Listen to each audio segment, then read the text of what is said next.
یعقوب علیہ السلام کو نہیں ملا، قرآن حضرت سیدنا موسیٰ سیدنا عیسیٰ علیہ السلام کو نہیں ملا، قرآن ہمارے نبی محمد صلی اللہ علیہ وسلم کو عطا ہوا۔ تو گویا یوں کہہ سکتے ہیں کہ تخلیق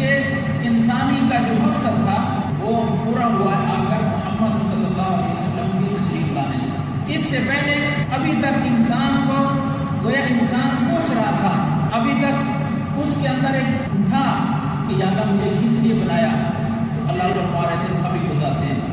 ابھی بتاتے ہیں، ابھی بتاتے ہیں۔ یوں کرتے کرتے اتنی نسلیں گزار دی اور یوں کرتے کرتے اتنی امتیں گزار دی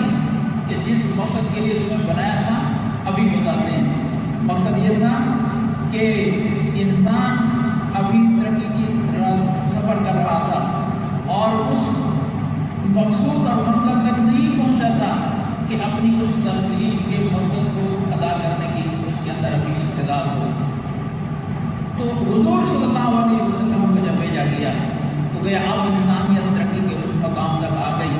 کہ وہ اپنی اس تخلیق کا مقصد پورا کرنے کی اہلیت ہو، اور اب حضور صلی اللہ علیہ وسلم کو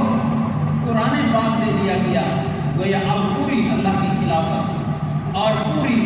نیابت اور پوری طرح سے وہ امانت جو اللہ تعالیٰ فرمانا چاہتے تھے وہ کامل شکل میں اب گویا روئے زمین پر وجود میں آ گئی۔ یہ ہے گویا حضور صلی اللہ علیہ وسلم تکمیل انسانیت کا ذریعہ ہے۔